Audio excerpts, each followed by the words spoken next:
खुशियाँ लेकर आता है, मोहब्बतें लेकर आता है, रूठों को मनाने का दिन है और मजे मजे के पकवान तैयार करके अपने दोस्तों को दावत देने का ऐसे तो ना कहें, देखें मैंने आज फिर भी कोई पकवान नहीं खाया और आप मुझे पकवान याद दिला रहे हैं। लेकिन सना आपने बताया था कि आप कुकिंग बहुत अच्छी करती हैं, तो हम प्लान करेंगे और आपके हाथों का बना खाना खाएंगे। लेकिन सना ईद का त्यौहार है, लेकिन खुशियों का त्यौहार है, लेकिन बहुत सारे लोग ऐसे हैं जो खुशियाँ नहीं मना सकते। जी हाँ, बिल्कुल जैसा आपने देखा कि हमारे हालात मुल्क के चल रहे हैं, लॉकडाउन है, बल्कि सारी दुनिया में लॉकडाउन है। बिल्कुल ऐसा ही तो बेसिकली ईद का मकसद होता है कि आप नए कपड़े पहने, नए जूते पहने, खुशियाँ मनाएं, लेकिन खुशियाँ बांटे भी है सर। लेकिन बहुत सारे लोग ऐसे हैं जो इन खुशियों में शामिल नहीं हो सकते। जी बिल्कुल ऐसे, ठीक है, नहीं बहुत सारे लोग ऐसे हैं जो हमारी खुशियों में शामिल हो सकते हैं, लेकिन हमारा फर्ज क्या है? हमारा फर्ज ये है कि उन लोगों को अपनी खुशियों में शामिल करें, थोड़ा सी, लेकिन थोड़ी थोड़ी खुशियां अगर हम उनको दें तो मेरे ख्याल से हमारी ये जो खुशियां वो दिवाली हो सकती है। बिल्कुल सना, अगर हम अपने बच्चों को, अपनी फैमिली में हम शॉपिंग कर सकते हैं, उनको नए ड्रेसेस लेकर दे सकते हैं, तो हमें देखना है अपने हमसायों में, हमें अपने रिश्तेदारों में और अपने मोहल्ले में कहीं कोई गरीब ना हो जो ईद की खुशियों में शामिल ना हो सके। हमें उनके लिए भी खुशियाँ पैदा करनी है, उनके लिए हमें वसाइल पैदा करने हैं। और सबसे बड़ा जो एक मकसद, आपको पता है रमजान का महीना गुजरा है, उसके बाद ईद आई है, तो सदका फितर है एक, इस्लाम ने भी हमें तरीका बताया है कि वो लोग जो अफोर्ड नहीं कर सकते उनको सदका फितर दिया जाए।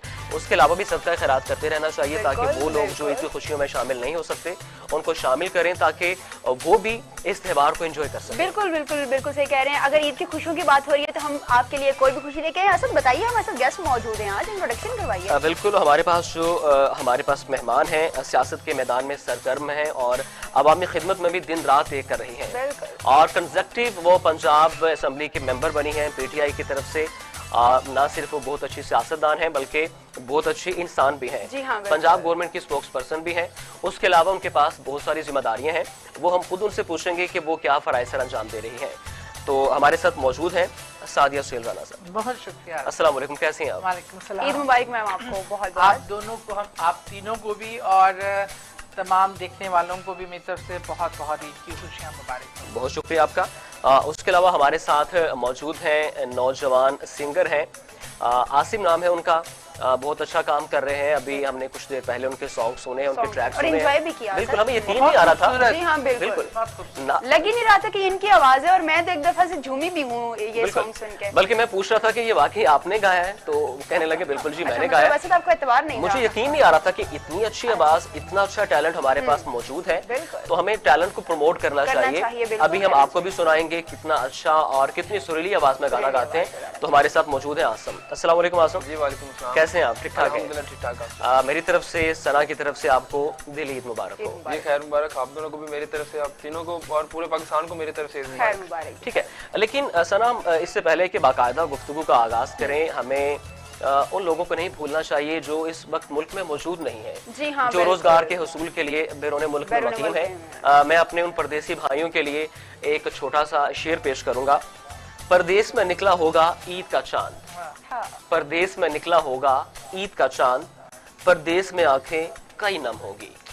तो वो लोग हैं जो ईद होती है कि हम उसको अपनी फैमिली के साथ, रिश्तेदारों के साथ मनाएं, लेकिन वो लोग जो परदेश में हैं उनके पास ये अपॉर्चुनिटी नहीं होती।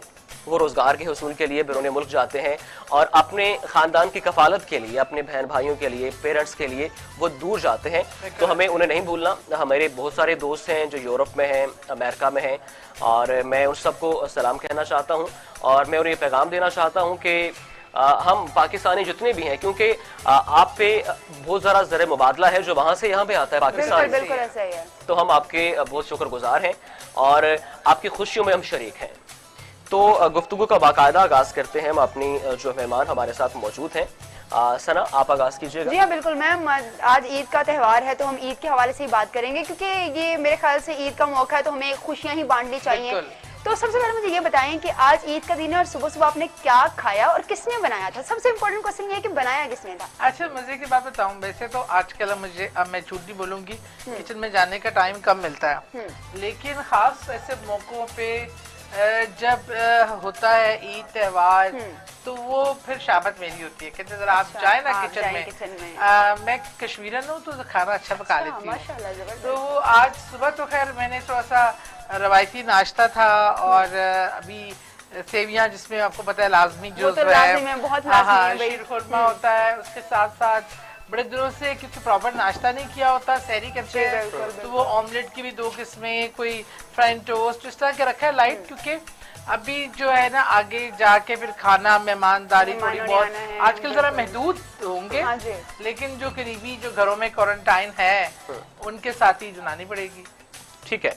अच्छा तो ये बताइएगा कि टीवी में तो बहुत देखते हैं हम आपको, वहाँ पे आप अपनी पार्टी का दिफा भी करती हैं, फिर मुखालफिन को फिर बातें भी सुननी पड़ती हैं आपकी जानिब से।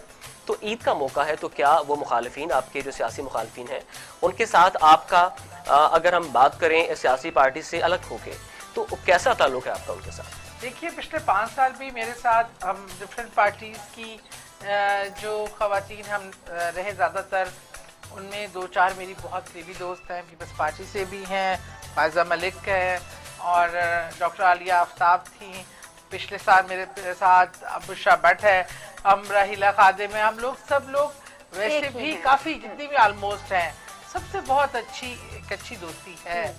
देखिए आपका एक किसी पर पॉलिटिकल हमारा डिफरेंस ऑफ ओपिनियन है, लेकिन जाती कोई दुश्मनी नहीं दुश्मनी नहीं है, है। हम बिल्कुल। और वैसे भी ईद का मौका ही ऐसा होता है कि हम अपने दिल बड़े करें और सबको ईद की खुशियों के ईद की पैगामात का तबादला होता है, कभी टेलीफोन के थ्रू होता है, कभी वैसे मैसेजेस के थ्रू होता है, लेकिन होता है और दोस्तियां होती हैं।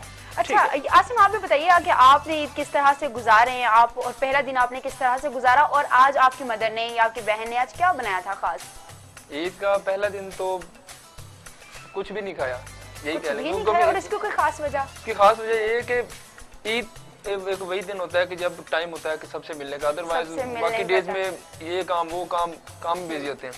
तो ईद के दिन वो लोग भी मिलने आते हैं जो जिनसे कभी फोन पे भी नहीं बात हुई, फोन पे भी बात नहीं। तो इसलिए फिर सारा दिन ना वो एक एक्साइटमेंट में गुजर जाता है कि फलां दोस्त है फलां दोस्त है। लेकिन आसिम अब तो ज़रा कोरोना के डेज हैं, तो मेरे ख्याल में एहतियात करनी चाहिए, और वो लोग जो फ़ोन पे आपसे रब्ता रख रहे हैं उन पे फ़ोन पे मुलाकात करें तो ज़्यादा बेहतर है। असद सुबहानी नहीं, साहब वो बहुत आपकी असूल बात परस्त ठीक है। हैं, तो ठीक है ये उनका। असद इसका ख्याल मैं रखना आपकी चाहिए। बात से बिल्कुल एग्री हूँ, वो ठीक है, लेकिन सोशल डिस्टेंस वो जरूरी नहीं कि हम एक दूसरे को आगे गले मिले, ठीक है, एक प्यार मोहब्बत हालात को देके चलना चाहिए, बिल्कुल। लेकिन सोशल डिस्टेंस रख रहे हैं और ठीक है, सोशल डिस्टेंस का अच्छा ख्याल वैसे रखा असद जाए। और ईद एंजॉय कर रहे हैं और जैसे आसिफ करनी भी चाहिए। कितनी अजीब बात है, हमारे शेर इस पे बने हैं कि ईद का दिन है गले आके मिलो, और जी, जी, रस्म और हम दुनिया गले भी मिल है। नहीं पा रहे हैं, आज जी। दुनिया कितनी बदल गई है। बिल्कुल। अच्छा मैं बता दूं तुम्हें, मैंने नाश्ते का मेन्यू तो बता दिया था, रात में मैं एक स्पेशल मेन्यू बना के आई थी, कुछ करके आई हूँ उसकी तैयारियां, भटूरे और वो एक अचारी आलू और एक चने में बनाती हूँ बड़े अच्छे,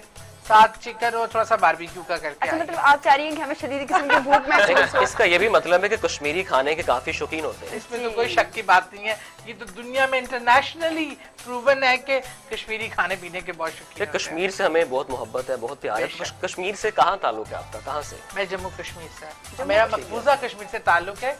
मैं तो खैर पैदा लाहौर की हूँ, है। लेकिन मेरे Ancestors। पेरेंट्स, हाँ जी, और मेरे बुजुर्गों की भी कब्रें वहाँ हैं, और ड्यूरिंग जब ये पाकिस्तान बना तो हमारे लोगों की बड़ी कुर्बानियाँ, कहीं जाने गई, कहीं अपनी बच्चियों को माओ ने जब हमें बताती हैं हमें कर बड़े तो खुद धक्के दे के, क्योंकि सिखों ने हमला कर दिया या हिंदुओं ने हमला कर दिया, खुद धक्के दे के पहाड़ियों से नीचे गिरा दिया। और आज हम जिस मुल्क में बैठे, एक आज़ाद मुल्क में, उन्हीं की हमें कुर्बानियों का उनकी नतीजा है। कुर्बानियाँ, और हमें भूलना नहीं चाहिए कि ये वो लोग हैं, ये मुल्क बहुत कीमती है, जी। और पूरे रमजान में रसूल पाक सल्लल्लाहु अलैहि वसल्लम की फरमाइश पे बना, तो इसकी कदर करनी बड़ी जरूरी है। इस मुल्क की कदर करनी चाहिए। आपसे बातों का सिलसिला जारी रहेगा। आसिम की तरफ आते हैं। आसिम बताइएगा क्या चल रहा है आज? मैंने आपके ट्रैक सुने, नाकाबिले यकीन, मुझे यकीन लेकिन नहीं आ मैं तो रहा आपकी fan हो था, गई बल्कि हम डिस्कस कर रहे थे, सारे सुहेल साहिबा भी हमारे साथ थी, तो वो कह रही थी आसिम ने गाया, तो हम हैरान थे, सना भी हैरान थी। तो आप बताएं क्या चल रहा है, उसके अलावा हम आपसे ट्रैक भी सुनेंगे। अभी आपने कुछ जिक्र किया था कि आपका कुछ एक प्लेटफॉर्म है जहाँ पे आप अपना म्यूजिक तैयार करते हैं, सॉन्ग्स तैयार करते हैं, और फिर गालबन यूट्यूब चैनल है आपका, वहाँ पे आप अपलोड करते हैं। जरा डिटेल बताइएगा। डिटेल हमने रिसेंटली कुछ ही अरसा से हमने स्टार्ट किया। अपना प्लेटफॉर्म है, स्टूडियो है, जिसमें ऑडियो वीडियोस दोनों करते हैं। मैं एज ए सिंगर के साथ एज ए प्रोड्यूसर भी काम कर रहा हूँ, तो उसके जो है मतलब प्रोजेक्ट न्यू से न्यू कर रहे हैं, एक्सपीरियंस चल रहा है, क्योंकि ठीक है। एक ही दम इंसान बहुत बड़ा नहीं बन नहीं जाता, बनता है, कदम तो कदम। अब ये अल्हम्दुलिल्लाह उसमें बहुत ज्यादा अच्छा एक्सपीरियंस टीम मेंबर कितने हैं आप? जी टीम मेंबर्स हम 3 हैं, बिल्कुल सिर्फ 3। 3 अच्छा, लोगों की मेहनत 3 से हमने लोगों, क्या और है? अल्हम्दुलिल्लाह हमने 2-3 माह के अंदर हमने जो है 15-20 प्रोजेक्ट हमने किए हैं, माशाल्लाह और जिनमें से 3-4 हमारे दुबई में हैं अभी, और ओवरऑल पाकिस्तान में तो टोटली हर सिटीज में हमने किया है। That's good. और इसके अलावा ये ईद के बाद अब हमारा प्लान था दुबई का, लेकिन हालात साथ नहीं दे रहे। इंशाल्लाह जल्दी इंशाल्लाह जल्द सब बेहतर हो इंशाल्लाह। जाएगा। देखिए मैम कह रही हैं कि जल्द बहुत बेहतर हो जाएगा, जिसका मतलब है कि जल्द बहुत बेहतर हो ही जाएगा। देखिए ईद का मौका है, और ईद के हवाले से आपको बताती चलूं कि ईद खुशियां बांटने का दिन है, तो कोशिश कीजिए कि आप खुशियां बांटिए अपने साथ वालों में भी और उन लोगों में भी जो आज इस क्वारंटाइन की वजह से अपने घरों में महसूर हो गए। कुछ लोग फाका कशी का भी शिकार हैं, इसलिए कोशिश कीजिए कि आप अपने साथ वालों का भी ख्याल रखें। बातों का सिलसिला आगे बढ़ाते हुए मैं अब मैम सादिया से कुछ ऐसे सवाल करने जा रही हूँ, देखते हैं कि वो किस तरह से उनके जवाब देती हैं या फिर कंफ्यूज हो जाती हैं। अच्छा मैम, सवाल जो हैं वो इस तरह से हैं कि मैं कुछ पॉलिटिशियंस के नाम लेने वाली हूँ, ठीक है, और आपने फनी अंदाज से जो भी आपके जहन में पहला लफ्ज आएगा आपने वो कहना है, ठीक है। ठीक है? फवाद चौधरी। हाँ, ओके, इसका मतलब समझ आइए। Fawad is a very good, कि वो बातों में भी बहुत अच्छा है और बहुत अच्छा भाई भी है, अच्छा लेकिन मैम ये जो आहा था वो ज्यादा बेहतर था, लेकिन समटाइम बोलते हुए सोचता नहीं है। बोलते हुए सोचता नहीं है। लेकिन ये मेरे ख्याल आहा में का मतलब फवाद ये था। चौधरी आपकी पार्टी में एक वाहिद बंदा जो ब्लंट है। Blunt. हालांकि बहुत सारी बातें उनकी काबिल No एतराज doubt he होती is हैं, blunt. काबिल एतराज बातें होती हैं जो नहीं करनी चाहिए, लेकिन उसके बावजूद जहाँ स्टांस लेना होता है लेकिन वो सना स्टांस अगर लेते वैसे हैं। वाकई अगर फवाद चौधरी का नाम आए तो मैं कहूंगी ईद का चांद। ईद का चांद, ईद का चांद, ये लेकिन आपको आपने कैसे सोच के comment बताया है। करिए? नहीं, ये आपने सोच के बताया, वो जो हाँ था ना वो मजे का था। अच्छा, ये क्या मसला है कि फवाद चौधरी जहाँ जाते हैं, पंजाबी का लफ्ज इस्तेमाल करूंगा, कोई ना कोई पंगा ले लेते हैं, जिस मर्जी वजारत में जाए। जो शख्स ब्लंट हो उसके साथ ये इशू आता है, क्योंकि वो चीज अगर कुछ देखता है तो वो अपनी राय का इजहार वो मुनाफिकत नहीं करता, खुल के बोल देता है। और हमारे यहाँ ये रवाज नहीं है, हमारे यहाँ मस्का पालिश का रवाज है, हमारे यहाँ या हाँ में हाँ मिलाने का रवाज है। जो शख्स सबके अगेंस्ट जाके बोले तो वो तो मुश्किलात उठाता ओके है। Next one, Sheikh Rashid. कवारा। अब आपने ये क्या सोच के कहा है? ये अहम सवाल है कि आपने क्या सोच देखिए के कहा? बेचारे की शादी भी सबसे पुराना कवारा। बिल्कुल ऐसा। सबसे पुराना कवारा। लेकिन असद वो सबक हासिल बहुत कीजिए। सारे कवारों के लिए एक उम्मीद भी है, उनको देख के सब्र करते हैं कि चले हमारे एक लीडर हैं, सब्र करते एक हैं, पॉलिटिकल सब्र करते हैं। ये बहुत गलत आपको सबक दे रहे हैं, इस तरह का सब्र करने की कतई मेरा ख्याल में जरूरत नहीं है। नसीहत ले लें। जी बिल्कुल, ये आप टाइम से बूढ़े कर हो लें। जाएंगे तो फिर इसके बाद आपको कोई लड़की नहीं देने हाँ, वाला, इसलिए रिश्ता ऐसे नहीं साहब मिलने मेरी तो वाला। आपसे गुजारिश है कि टाइमली शादी कर लीजिए। लेकिन मेरे ख्याल में कुछ खातन भी ऐसी होंगी जो टाइम से शादी नहीं करती तो वो मिल जाती होंगी। पता नहीं उन्होंने ढूंढने की कोशिश नहीं की उम्मीद क्या पे दुनिया बात? ये कायम अच्छा है, तुम उम्मीद पे दुनिया कायम उन्होंने कोशिश नहीं है, की। उम्मीद पे ना रहिएगा, आप वर्क करें इस पे, ये तो उम्मीद पे दुनिया कायम वाला। और ज्यादा अच्छा पुराना आपको एक्सपीरियंस हो जाए ना, फिर आपको आजादी की आदत भी हो जाए। बिल्कुल हाँ, ये ऐसे। बिल्कुल ठीक है। अच्छा जी, शहबाज शरीफ साहब। तो फिर ड्रामा। ड्रामा। नवाज शरीफ। अच्छा, आप बताइएगा नवाज शरीफ के बारे में, लेकिन शहबाज शरीफ साहब के बारे में बात करूंगा। वो तो उनके जो राइवल्स हैं वो भी उनकी तारीफ करते हैं कि वो बेस्ट एडमिनिस्ट्रेटर हैं, उनका जो काम है, जितने वो हाइपर एक्टिव हैं, हर कोई तारीफ करता है उनकी। इवन चाइनीज हैं, जो चाइनीज भी तारीफ करते हैं उनकी, और आपने टॉपी ड्रामा कह दिया। मैं बताती हूँ, एक जंगल में ना डॉक्टर था, एक बंदा डॉक्टर था, एक बेचारा शेर बीमार हो गया, लुंगड़ी ने फटाफट बुलाया कि कुछ करो। उसने एक दरख्त से दूसरे दरख्त में छलांग, दूसरे से तीसरे, बहुत भाग दौड़ की। फिर आके कहते मैं चलते में शेर मर गया। उसने कहा मैं नस्पज तो बड़ी की है पर बढ़िया कुछ नहीं। ये खाली नस्पज नहीं होती, परफॉर्मेंस नहीं होती। नस्पज तो बहुत करते हैं। मैंने इसलिए कहा कि टोपी ड्रामा इसलिए कहा कि वो टोपी पहनकर और बड़े शूज पहनकर अक्सर अपने ही हल्के में, जो कई सालों से उनका हल्का है और आज तक ड्रेनेज सिस्टम ठीक नहीं करवा सके थे, वहाँ खड़े होने को टोपी ड्रामा। चले, वो तो ठीक नहीं करवा सके, अभी आपको मौका मिला है, अब आपने आपको मौका दिया है। लाहौर का वासा का जो सिस्टम आज से 70 साल पुराना है, उसको हम टोटली चेंज करने जा रहे हैं। Okay okay, next one ma'am, Maryam Aurangzeb साहिबा। मरियम क्या कहते हैं इसको, ब्यूटी विदाउट ब्रेन। ओके अच्छा, ओके ठीक ओके, है। अज़मा बुखारी। अच्छा, अज़मा बुखारी से तो उनकी खास दोस्ती है। हाँ, तो मतलब अच्छा, शाह से ज्यादा शाह के वफादार। शाह से ज्यादा ब्लंट लेने हैं तो फिर लो मेरे जी जी बिल्कुल। अच्छा, लेकिन बिल्कुल, देखिए आप मैं थोड़ा सा, चूंकि उनका मौकफ लेकिन यहाँ पे नहीं है, तो हाँ। मैं उनकी तरफ से कुछ बात करूंगा। तो हर कोई अपनी पार्टी का दिफा करता है, वो भी कर रही है। हाँ, दिफा में ना आपको जो एक पार्टी से दूसरी से तीसरी चौथी पांचवी में आए ना, उसको इस तरीके से बोलते हुए थोड़ा सोचना चाहिए। मैं सब, क्योंकि क्या पता होता अगली बार वो उसी पार्टी में हो जिसके खिलाफ बोल रहा हूँ। बहुत सारे लोग हैं जो आपकी पार्टी में इस तरह हाँ, मैं वही कहती हूँ, मैं तो नजरियाती वर्कर हूँ, इसलिए मैं ये बात धड़ल्ले से कहती हूँ। मेरी तो एक ही पार्टी है इसलिए। लेकिन वो बात है कि आप वो चीज पे मौकफ पे डटे जिस पे वाकई आप समझते हैं। अब गलत चीज पे डट जाना कि नहीं ये कोई साडा कहाँ चिट्टा ही है, तो वो तो फिर मसला है ना। अच्छा, अगला नाम बहुत इंपॉर्टेंट है और आपने बिना सोचे फौरी तौर पे जवाब देना, अल्ताफ हुसैन। भाईजान लेकिन अब फारिग हो गए। मेरे ख्याल में वो बहुत बड़े माफिया का नाम था, ओके, एक खौफ की अलामत था। अच्छा ठीक But now है। he is अच्छा मैम, आप no ये more. बताइए कि माशाल्लाह से आपके बच्चे भी हैं, तो माशाल्लाह। आज आपने क्या दी अपने बच्चों को? इसी का तो लूट के खा गए अब क्या लौट के खा गए, इसका जो मतलब है कुछ है बच्चों का ही है। और बच्चों को शॉपिंग मैंने करवानी होती है, कपड़ों की शॉपिंग, मामा आप ये चीज चाहिए, जो बाहर है वो भी फरमाइश भिजवा देते हैं। भिजवा देते हैं। तो- अच्छा, पता है बड़ा इंतजार होता है बच्चों को कि माँ बाप की जानिब से ईदी है। ऐसा तो मुझे तो बड़ा इंतजार था कि मामा मुझे ईदी भेजेंगे, तो मामा ने बिल्कुल। भेजी है तो मुझे बड़ा असल में सना ऐसा होता है कि जैसे वो कह रही हैं कि जो बच्चे बाहर भी हैं वो भी फरमाइश करते फरमाइश हैं, करते हैं। माँ के साथ बच्चों की बॉन्डिंग ज्यादा होती Bonding है, ज्यादा तो बाप का थोड़ा सा डर होता है। हालांकि अच्छा, बाप हालांकि फ्रैंक मेरी होते भी बाबा से हैं। ज्यादा बॉन्डिंग है। हाँ, ये लेकिन बाबा बाबाओं से का ज्यादा डर नहीं रहा वैसे, आपस Yes, की बात ये है। भी बात हम है। तो कुछ बोल लेते हैं, वो बाबा तो बिल्कुल ही लीनियंट है। वो तो हाय ये मैं बस कभी बोल भी दिया करे बच्चों को कि बस ठीक है, हाँ। काफी हो गया, नहीं तुम ही निबड़ लो, तुम ही इनकार कर देना, मैं कुछ नहीं कह सकता। बाबा बेटियों लेकिन के हवाले से फरमाइशें वैसे इस तरह से हो माँ जाती से ही है। होती हैं। हाँ वैसे ही है। नहीं, मैं अपने बाबा से हाँ, करती हूँ। मैं ये बात बताऊं- गलत है कि सिर्फ माँ से होती है, सिर्फ बाबा से नहीं, होती माँ है। बापों से भी बहुत हाँ, होती है, बापों से बेटियां बहुत- अक्सर बापों बापों से से। बहुत। लेकिन यहाँ ना, यहाँ खर्चा वाली पार्टी मैं हूँ। खर्चा पार्टी। मेरे मियाँ जो है ना बड़े कनात पसंद है और हर चीज में बड़ी वो डिसिप्लिन वाले आदमी है। मैं थोड़ी फजूल खर्च हूँ और मेरे पास अगर हो ना आखिरी पैसा भी हो तो वो और लगा मांग दें। ले तो मैं वो लगा देता हूँ। ठीक है, अच्छा, ये भी आप बताइए, आसिम मैम से तो मैंने पूछ लिया कि क्या ईदी दी आपने, तो आप बताइए आपने क्या ईदी ली, क्योंकि मुझे उम्मीद तो नहीं है कि आपने किसी को दी होगी।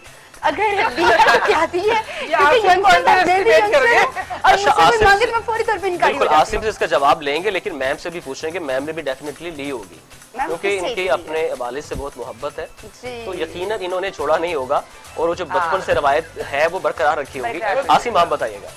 मैं ईद किसी से भी नहीं लेता। हाँ, ईद देता हूँ क्योंकि अब मैं घर में बड़ा मैं हूँ, एक ही भाई हूँ, माशाल्लाह। और रिस्पॉन्सिबिलिटी भी सारी मेरे पे ही है। अच्छा, तो मैंने ही मतलब मैनेज करना होता है बच्चों को भी, भांजों को भी और टोटली फैमिली को भी। फिर मामुओं पे तो बड़ा हक होता है भांजे ऐसे ही है का। बिल्कुल। बिल्कुल तो वो- और इसलिए आप जो है ना, सीख रहे हैं आसिम से, आसिम इस कह रहे हैं एज कि में मैं ईदी लेता जिम्मेदारी हूं। और मेरी लेना- बचपन से आदत नहीं, मैं कभी आज तक बचपन में भी कभी किसी से ईद नहीं ली। सना मैं ईदी लेता रहूं जब तक मैं असद, आपने मुझे तो कोई हाँ, ईदी ईदी नहीं तो दी। वैसे हमेशा अच्छी मुझे लगती तो है। इसने कोई ईदी नहीं आज दी। भी ईदी का अब्बू फर्स्ट डे भी आपने मुझे कुछ नहीं दिया और इसके सेकंड डे बाद था तो प्रोग्राम के बाद दे दो। नहीं नहीं, ये तो फिर टालने वाली बात है कि प्रोग्राम के बाद दे दूंगा। प्रोग्राम के बाद ये कतई नहीं देने वाले ईदी मुझे। इसे भाग ये आगे जाना है, ये ऐसा इसलिए ना? भाग जाना है। तो नहीं, आप प्रोग्राम के बाद मैं आपको ईदी दे दूंगा, ठीक है? प्रोड्यूसर साहब सुन रहे हैं, तो बल्कि प्रोड्यूसर मैं उससे साहब, कह आप रहा हूँ कि गवारिएगा, प्रोड्यूसर आप साहब उनको कुछ ना गवारिएगा, कुछ अगर दे ये दीजिएगा। मुझे ईदी नहीं देंगे तो फिर हम अगले प्रोग्राम में लाइव से ईदी मांगेंगे, ठीक है? ये डन हो ठीक है, गया। ठीक है, डन हो गया। अच्छा बस है ना, बहुत सारी बातें हो गई हैं, ये सिलसिला तो जारी रहेगा, क्यों ना कुछ आसिम से सुन लिया जाए। जी हाँ, वैसे इसके गाने बहुत खूबसूरत है, आसिम से जी सुनना हाँ, जरूर। बिल्कुल। आसिम से हम सुनेंगे एक खूबसूरत सा ट्रैक, लेकिन एक ब्रेक के बाद हमारे साथ रहिएगा। कुछ सुनाएंगे, आसिम हमारे साथ मौजूद हैं। आसिम जरा फिर हो जाए आज ईद का मजा दोबारा।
लाजवाब भाई आसिफ, बहुत मजा आ खूब, गया। बहुत खूब लेकिन मजा आ गया, मुझे मैंने लग रहा एंजॉय है किया प्रॉपर। इस गाने में किसी के लिए कोई खास पैगाम था।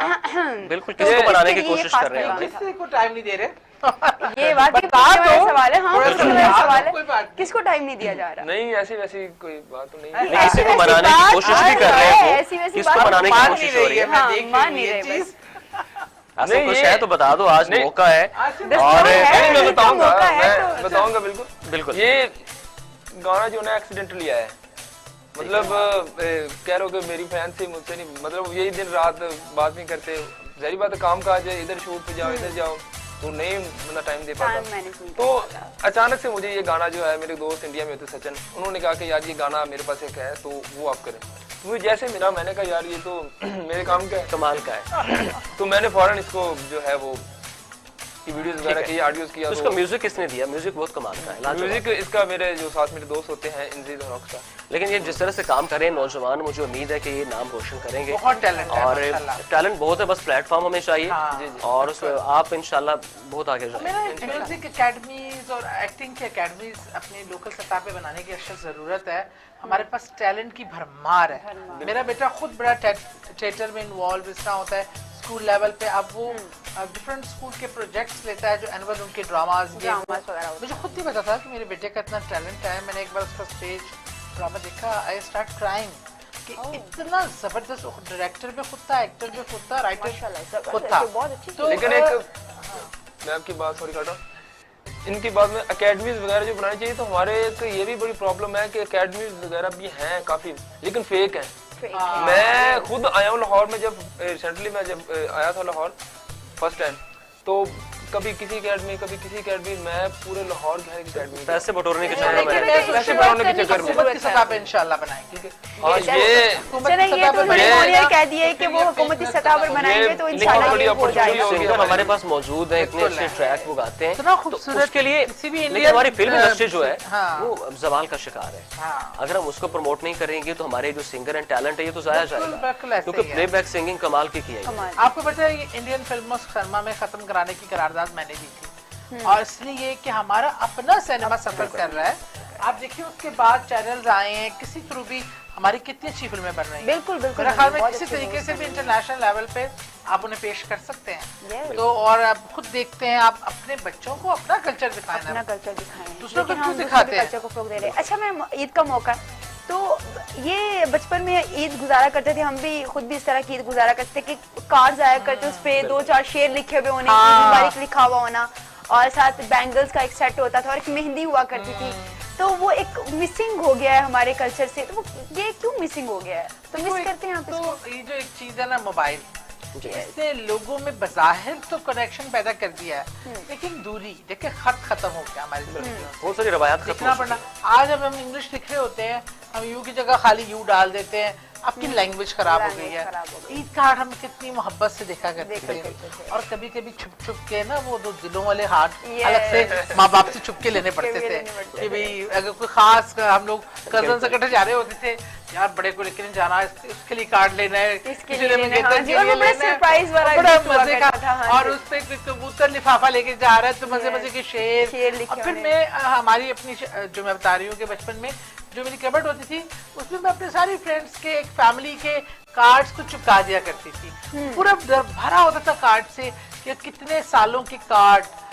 जब मेरी शादी हुई तो मेरी अम्मी ने ढेर लगा दिया, ये तुम्हारे खत फ्रेंड्स के और ये कार्ड्स हैं सब कजन्स हमारे आपस में, ये भी जहेज में लेके जाओगी क्या? मतलब मैंने कहा ये तो कीमती खजाना है। तो आप नहीं समझते कि अब वो मोहब्बतें वो नहीं रही जो कि पहले हुआ हर करती थी? चीज फेक हो गई है, आर्टिफिशियल। हमने एक मैसेज किया, हम एक मैसेज लिखते हैं दोबारा का, किसी नाम लिखते हैं फॉरवर्ड टू ऑल, वो फॉर्मेलिटी हो जाती है। तो वो हर एक रिश्ते का एक अलग मकाम होता है, अलग फीलिंग्स होती हैं। वो हम देखो, हम जितना नेचर से दूर जा रहे हैं ना, हम उतना रिश्तों में फीकापन आ गया है, इकट्ठे होना इकट्ठे होना पसंद कोई नहीं करते। मेहमान किसी के घर चला जाए तो वो किसको डपट रह तो ना जाएगा, एक 2 दिन रह जाए। मुझे याद है हम अपनी गर्मी की छुट्टियां कभी अपनी एक फुप्पो के घर, कभी दूसरी फुप्पो के घर, महीनों और हमने टाइम डिसाइड कर रखा होता था कि 15 दिन उधर रहेंगे, 15 दिन उधर रहेंगे। फिर सारा जो कजन का गार्ड होता था वो सारा इकट्ठा जाता था, इकट्ठा और जाया कितने करता था। अच्छा, तो किसी को घबराहट नहीं होती थी। मेरे अब्बू माशाल्लाह 9 बहनों के इकलौते भाई हैं, तो 9 फूफियां और उनकी औलादें, अब्बू ही का घर मेका था, सब आते थे, लेकिन घर बेशक छोटे हो दिल बड़े होते थे। जी नाजरीन, दिल बड़े होना बहुत जरूरी होता है, क्योंकि जब तक दिल बड़े नहीं होते घर बड़े का कोई फायदा नहीं है। देखिए ईद की खुशियां जो है वो बांटने के लिए होती है। इससे पहले जो रवायात थी वो खूबसूरत थी, छोटी छोटी खुशियां थी कि ईद की रात को मेहंदी लगवानी है और इंतजार किया करते थे बैठ के कि ईद की रात मेहंदी लगेगी। का जोड़ा जी, मतलब जोड़े आपको हर रोज नहीं ऐसे हमारे बच्चों को तो कदर ही नहीं है। हम तो ईद का जोड़ा जब टांगा होता था और देखा कि सारा इंतजार कि सुबह कब होगी, नहीं कब जोड़ा पहनेंगे, ये जूती कब पहनने को मिलेगी, चूड़ियां, इन चीजों में खुशी थी। और पता है वो ईद का जब दिन होता था कि अगली सुबह ईद है और रात को मेहंदी लगवा के सोना नहीं है कि मेहंदी खराब हो जाएगी, और इस चक्कर में सोती नहीं थी। इवन मैं तो सारी रात बैठ के इंतजार करती कि कब ये चांद जो है ना गायब होगा और कब अगली सुबह आएगी, क्योंकि अजानों का टाइम घर में जगा दिया जाता था। और ये रस्में रवाजें अभी बहुत सारे रवाज थे कि ईद के दिन अब सवैयां बना के, हलवा बना के लोगों के घरों में, रिश्तेदारों के घरों में भेजते थे। आजकल वो भी नहीं है, आजकल तो आप घर में बनाते हैं। अफ्तार का था कि हम लोग अफ्तार बना के, मुझे ज्यादा थोड़े से पकौड़े, थोड़ी सी चाट, खजूर और वो सब नेबर्स में हम बांटने जाया करते थे। बिल्कुल, ट्रे पर रुमाल डला हुआ है और अब आज मैं बांट रही हूँ, कल मेरी दूसरी नेबर की फ्रेंड बांट रही है, हम सब घरों में। आज आपके हमसाय का नहीं पता किसी को कुछ बांटने या इस पे बिलीव नहीं करता।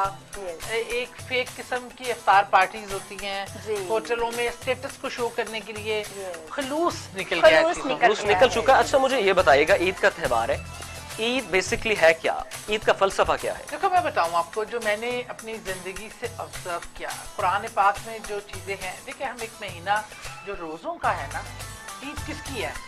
ईद उसकी है जिससे वो 30 दिन रोजे रखे, ना सिर्फ रोजे रखे, उनकी हकीकी रूह के साथ। ये नहीं आपने फाका कर लिया और दुनिया दिखावे को अफ्तारे भी कर ली, ये भी कर ली। अच्छा, ये भी बहुत बड़ा मसला है कि आजकल के बच्चे रोजे रखते हैं, सारा दिन मूवीज लगा के बैठे रहते हैं और सोए रहते हैं। 5 बजे उठेंगे और नमाज और रोजा नहीं है वो। रोजा ये है, देखो अल्लाह ताला को आपको मेरी हमारी भूखों से क्या, हमें भूखा रखने का क्या फायदा है? वो भूख सिर्फ इसलिए थी, एक सबसे बड़ी ट्रेनिंग है नफ्स की, अपने ऊपर हराम चीजें तो दूर की बात, हलाल चीजों को हराम कर लेना। बिल्कुल, जो आप आम हालात में खा पी सकते हैं, आपके हस्बैंड वाइफ हैं, लेकिन हलाल चीजों को खुद पे हराम करना, जबकि हम हराम से भी नहीं बचते। बिल्कुल, हम हलाल को हराम कर लेना, उसके बाद किसी दूसरे की भूख महसूस करना और वो दर्द महसूस करना कि जब आपके पास प्यास और भूख ये एक दूसरे का जिसको होती है, वो किस किस्म के मसाइल से दो चार होता है। और उसकी बाद आपके नफ्स की सफाई है, ये ऑपरेशन क्लीन अप होता है कि आप उस रियाकारी, झूठी बोलना, मतलब वायरस जो है उससे निकाला जाता है हमें। शर्म करनी चाहिए, आपको शर्म रखनी है, आपको ऐसी कोई बात नहीं करनी जो दिलजारी। अगर आप हकीकी मायनों में रोजा रखकर 30 दिन गुजारते हैं ना, तो ईद उन लोगों का इनाम है, उन लोगों की है। ईद पे हम मजीद बात करेंगे चूंकि सारा दिन अब डिस्कशन होनी है इसी पे, लेकिन उससे पहले नाज़रीन के साथ एक मैं बड़ी दिलचस्प बात डिस्कस करने जा रहा हूँ। हमारे साथ जो हमारी मेहमान मौजूद हैं, ये 2 दफा मर के जिंदा हुई है। ये हम उन्हीं से पूछेंगे कि क्या माजरा था, कैसे जिंदा हुई है, क्या अभी भी वो जिंदा ही बैठी है या हमारे साथ कोई और बैठा है? इनकी डेथ हो गई है, 2 दफा डिक्लेयर कर दिया गया कि इनकी डेथ हो गई है, लेकिन माशाल्लाह शी इज अलाइव। तो उनसे पूछ जरा बताइए क्या माजरा क्या था? अच्छा, मेरी जिंदगी में ऐसे से वाकयात हैं कि किताब क्या, मेरी काफी फ्रेंड्स कहती है तुम किताब लिखो। मैं एक तो जब छोटी थी कहीं, मुझे मेरे फादर उस टाइम कराची में थे, मेरी अपेंडिक्स पेन शुरू, अपेंडिक्स एक छोटी सा सर्जरी होती है, लेकिन अगर ये निगलेक्ट हो जाए तो ये जानलेवा होती है। वो पेन होती रही, डॉक्टर साहब बेचारे के पास बड़ा रश होता था, डायग्नोज नहीं कर सका कि दिस इज अपेंडिक्स।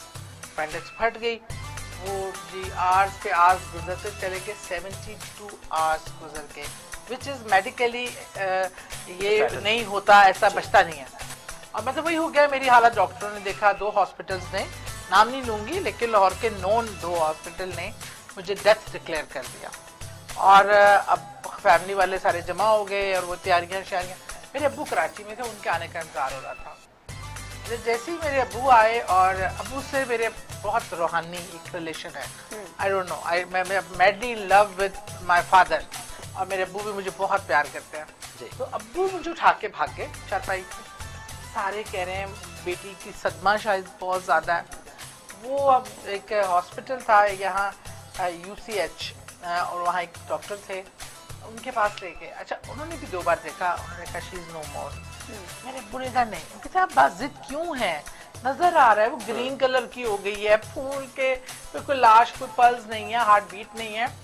तो मेरे अब्बू ने कहा अगर ये मरेगी ना मुझे यहाँ पता चलेगा, यहाँ पर मेरी औलाद बाप की मोहब्बत, मुझे यहाँ यकीन है, मेरे अल्लाह पे यकीन है कि ये जिंदा है। ये जिंदा। आप इस इत्तेमाद से देखेंगे ये जिंदा। डॉक्टर साहब ने बहुत जब लंबी चौड़ी कहीं डाउन डीप मुझे शक है कि पल्स है। हाल वो एक 7 आवर सर्जरी, उसके बाद मेरी 6 मेजर सर्जरीज हुई, मेरा बाउल सिस्टम आर्टिफिशियल है और इस तरह की बेशुमार चीज़ें। और डॉक्टरों का दावा था कि शायद दाई औलाद हो सकती है और मैं एक नॉर्मल लाइफ नहीं गुजार सकूंगी और मैं नॉर्मल खाना नहीं कभी खा सकूंगी और मैं एक मतलब बस ऐसे ही है कि बस एक कोने में पड़ी रही तो पड़ी रही। मैं कुर्बान हूँ अपने अल्लाह पे जो सबसे बड़ा मौजूद करने, अल्लाह के हाथ में सब कुछ बिल्कुल है। बिल्कुल, वो चाहे मैं तो कुल अल्हम्दुलिल्लाह मैं नॉर्मल मैं 10 लोगों जितना काम करती हूँ कहे। माशाल्लाह। मैं, अल्लाह ने मुझे औलाद के लिए एक दिन नहीं तरसाया। मैं दुनिया का हर कचरा खा जाती हूँ, गंद मंद खिला दो, तबीयत दी के हो जाती है ऊपर नीचे, लेकिन अल्हम्दुलिल्लाह जो मैं तसव्वुर भी नहीं कर सकती थी, अल्लाह ताला ने उन तकालीफ के इवज़ मुझे वो इनामात दिए।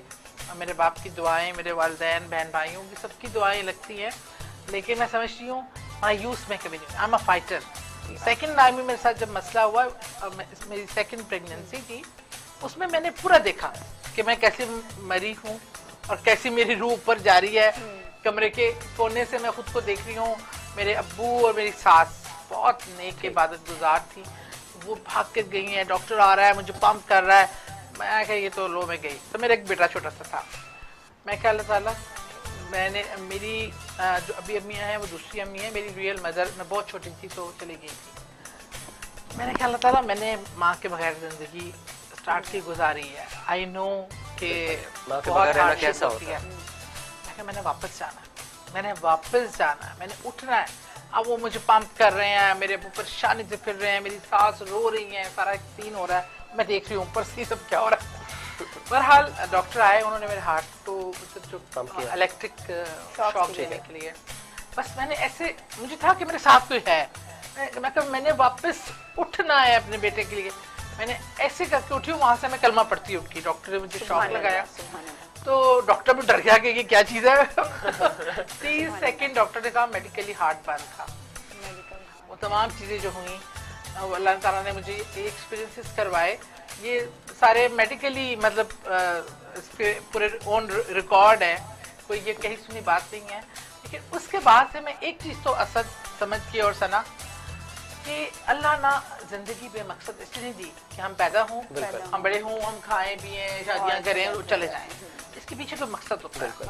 और मेरे नजदीक बार बार मौत को देखकर वो जिंदगी की वो चीजें जो लोगों की प्रायोरिटी होती है ना, वो खत्म हो जाती है। म्यार है आपका, आप कितने अमीर हैं, बड़ी गाड़ी है, आपका क्या है, आपका एटीट्यूड, ये वो तकब्बुर, सब चीजें खत्म हो जाती है। समझ आ गई कि तकब्बुर सिर्फ मेरे रब की साथ के लिए। बिल्कुल हमारी एक जगह की औकात नहीं है। हम जो अभी एक सांस ले रहे हैं, मैं इस चीज पे कादिर नहीं हूँ कि मेरा दूसरा सांस भी आता है। जी हम बिल्कुल अल्लाह पाक के हाथ में है, सांस हमारा अगला आए या ना आए, और वो बेहतरीन मोजात करने वाला है। बेशक वो कौन कह दे तो सब हो जाता है। जैसे कि मैम ने बताया कि वो डेड डिक्लेयर हो गई, लेकिन उसके बाद फिर से अल्लाह पाक ने उन्हें जिंदगी दी, तो अल्लाह पाक हर चीज पर कादिर है। अच्छा जी, इसके साथ साथ मैं दोबारा से अपने दूसरे मेहमान की जानिब जाती हूँ। आसिफ मुझे बताएगा कि आप माशाल्लाह से काफी यंग हैं, तो आपको ये अचानक से सिंगिंग का शौक कैसे जागा और कब से, और किस तरह से आपने वर्क स्टार्ट किया? क्योंकि हमारी यंग जनरेशन जो है वो बड़ा मुश्किल समझती है फर्स्ट स्टेप को। ये अचानक से तो नहीं होगा, मतलब मुझे काफी टाइम से, मैं स्कूल में पढ़ता था तो मुझे तब भी शौक स्कूल लाइफ से था? स्कूल लाइफ, फिर कॉलेज लाइफ में आ गया, मुझे तब भी शौक था, लेकिन मुझे तब कोई सुनता नहीं था। मीन्स के हालांकि दूसरे और लड़के पार्टिसिपेट करते थे, फेयरवेल पार्टी हो गई ये, तो दूसरे लड़के गाते थे, तो मेरे जो है ना प्रिंसिपल थे वो कहते कि नहीं तुम नहीं गा सकता, तुमने नहीं गाना। तो हालांकि उन्हें सपोर्ट करना चाहिए था, उन्हें इंकरेज करना चाहिए था, तो वो डिस्करेज कर रहे थे। प्लीज अगर किसी बच्चे में किसी किस्म का टैलेंट है तो उसे आप बिल्कुल इनकरेज कीजिए प्लीज। मेरे ख्याल में टैलेंट नहीं भी है, अगर कोई कोशिश कर रहा है तो डिस्करेज नहीं करना चाहिए। स्कूलों में फेवरिज्म बहुत होता है, बहुत ज्यादा। अपने फेवरेट लोगों को बार बार ड्रामे कराए जाते हैं, चांसेस दिए जाते हैं, और कुछ बच्चों को ये मुझे जो लग रहा है, मेरी भी जिंदगी का बहुत सीखा है कि ये शाय नेचर है। जब मेरी कम है, टॉकेटिव नहीं है बहुत ज्यादा आगे पढ़कर, बिल्कुल। तो उन्होंने समझ लिया कि शायद टैलेंट की कमी है, शरक है। तो उसने आज लेकिन ये है कि But मेरे it's a great talent. मैं बीकॉम में था सेकंड पार्ट में, तो तब एक टीचर आए थे हमारे, वैसे थे इंग्लिश के, अच्छा मैं उनका नाम भी लेना चाहूंगा, बुरहान जरूर। साहब, जी, बुरहान साहब बिल्कुल, उनका नाम बिल्कुल, था। अगर किसी टीचर ने आपको इतना और किया उनका ये हाथ, मैं यहाँ पे बैठा हूँ, माशाल्लाह तो माशाल्लाह। मतलब जब अल्लाह फर्स्ट टाइम पाक उस मेरी टीचर उनके को लंबी साथ उम्र दे। मीटिंग हुई थी क्लास में, तो मुझे नहीं बुलाते, वो बोले ना हट से हट के रहते थे, नहीं ज्यादा किसी से बात करते थे, लेकिन मैं समझता था कि यार पता नहीं खड़ूस सा टीचर है, मतलब स्टूडेंट की एक नेचर होती स्टूडेंट की एक नेचर है। होती लेकिन एक दिन जो है वो फेयरवेल पार्टी वगैरह थी, तो उधर मैडम थी, तो उन्होंने पता था कि ना आसिम गाता है, मतलब हल्का सा आइडिया था, तो उन्होंने कहा कि आसिम हमारी ना एक पार्टी आ रही, तो आपने गाना है। मैंने कहा नहीं मैं नहीं गा सकता। तो क्यों क्या हुआ? मैंने कहा मुझे कुछ सुनता ही नहीं, मैं क्यों गाऊंगा? तो कहती नहीं आपको मैं मौका दूंगी। खैर मैंने वहाँ पे परफॉर्म किया, तो तब जो है वो अच्छा मेरे response प्रोफेसर थे आया। ना, तो वो मैं पीछे बैठ रहा था, तो उन्होंने कहा मेरे पास बैठा कर। मैं पास बैठा और कहता कि मैंने आज से आपको पढ़ाना नहीं। तो मैं माइंड करके, मैं पता नहीं क्यों माइंड कर गया, कहते मैंने आपको बिल्कुल नहीं पढ़ाना, आप पढ़ के क्या करोगे? क्या सर कोई जॉब में कर बच्चे? कहता नहीं जॉब करके क्या करेगा, मैं भी जॉब कर रहा हूँ, लेकिन आप जॉब नहीं करेंगे, आप मेरी दुआ है आपकी ग्रेजुएशन कंप्लीट है, आज से कंप्लीट है, डिग्री मुझसे ले लो, लेकिन आप जिस काम का आपको शौक है, जो करना चाहते हैं ना, वो करें, ठीक है। तो यहाँ पे भी एक गांव में बैकवर्ड एरिया, यहाँ पे कोई अपॉर्चुनिटी नहीं है, आप लाहौर जाएं, स्टडी करना चाहते हैं तो करें अगर अफोर्डेबल है, अदरवाइज जॉब करें और अपने पैशन को टाइम दें। अब ये देखें कि किसी ने इनकरेज किया, Encourage ये किया गाँव और छोड़ के step लाहौर आए किया। और आज आप उनका सॉन्ग सुन लें और आप आशीष कर उठे। आज वो एक टैलेंट हमें मिला। जबरदस्त, हाँ, बिल्कुल ऐसा और है। मैं चाहूंगा कि आप हमें कुछ और यहाँ पे सुना दें, यहाँ बैठे बैठे। ट्रैक हम बाद में सुनेंगे आपसे। हाँ जी लाइक बिल्कुल कोई भी सुनेंगे, आपका लेकिन एक फेवरेट ब्रेक सॉन्ग। के बाद सुनते हैं। हमारे साथ रहिएगा क्योंकि हमने सुनना है अभी आसिम का सॉन्ग, तो एक लेते हैं छोटी सी ब्रेक।